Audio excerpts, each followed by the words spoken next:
obat adalah Kemarin kita sudah ngomong populasi dan sampel. Saya hari ini akan lebih mempertegas tentang sampel ya, hanya sampel ya. Terutama yang menggunakan sel ya, sel sampai bakteri ataupun mikroorganisme yang lain ya.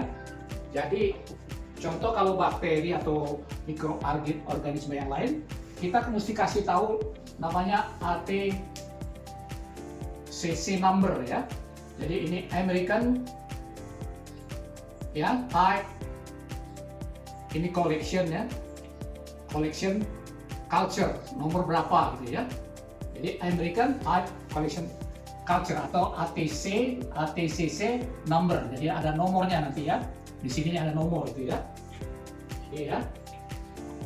Ini ada nomor titik-titik ya. Nah, selain American yang biasa dipakai, ada juga yang memakai adalah memesan bakteri atau sel itu dari European atau dari Jepang ya, terserah ya. Yang kebanyakan ini dipakai ya, Jepang collection, culture collection, European culture collection ya. Nah, misal contoh untuk bakteri ya, bakteri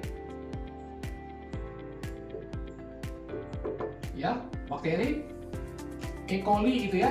E. coli itu pakai nomor gitu ya. Jadi dia pakai nomor nanti ATC numbernya, ATCC nomornya adalah 25922 gitu ya. Atau misalnya Staphylococcus aureus gitu ya. Dia pakai nomor, jadi beda ya. Adalah ATC number, ATCC itu 25923 kali ini 22 tadi ya untuk E. coli. Jadi beda gitu.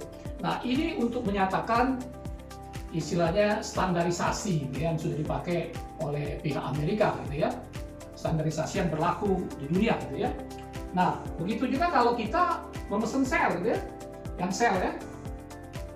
Sel atau sel HeLa misalnya. Untuk sel HeLa misalnya ya, untuk CA cervix misalnya itu pakai ATC C, untuk CA cervix dia pakai CCL ya, misal contoh ya. Jadi kita harus mencantumkan ini ya untuk kelengkapan daripada standarisasi dari penelitian. Yang kedua misalnya CA MAME gitu ya. Nah, ini kita pakai lah nanti ATC nomornya berapa. Ini biasanya dia pakai, saya lupa nih CCL berapa, ada di belakangnya lagi nomor ya. Kalau nggak salah 22 juga. Yang ini ATC number, ini pakai HTB gitu ya, HTB. Nah itu ya. Nah itu yang pertama tentang sel dan bakteri ataupun mikroorganisme. Lain lagi untuk virus ya, nanti bisa Anda cari lagi, searching lagi. Tapi yang saya ungkapkan ini yang paling banyak yang dipakai misalnya untuk penelitian-penelitian herbal pada in vitro tentang antibiotik ataupun tentang anti cancer gitu ya. Nah yang terakhir itu adalah yang paling penting tentang sampel, penggunaan tikus ya pada in vivo ya. Jadi yang paling banyak untuk tikus ataupun binatang pengerat ini yang dipakai kebanyakan adalah yang Sprague-Dulé. Ini tergantung jenis penelitiannya ya, apa maksudnya itu tentang herbalnya ya. Sprague-Dulé yang paling banyak ya. Yang kedua adalah Galovistar, yang satu lagi yang paling banyak adalah dipakai adalah Vistar ya.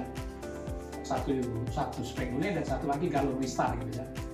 Dan ini yang dipakai itu biasanya dua ini adalah yang paling banyak dipakai dalam bentuk berat badan antara 250 sampai 300 gram. Dan yang terakhir adalah untuk seks tergantung jenis penelitian gitu ya. Maksudnya kalau kita tentang CA MAME kemungkinannya yang semua adalah yang tikus betina gitu ya, yang betina. Tapi kalau misalnya untuk kasus BPH yang jantan gitu ya. Jadi itu dulu yang mungkin saya belum bisa sampaikan kemarin ya tentang populasi dan sampel.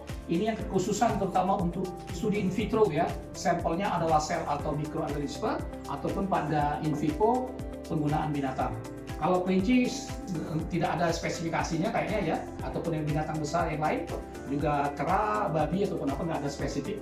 Tapi kalau untuk ini jenis tikus ini ada spesifikasinya ya, Spreadure atau Galurista.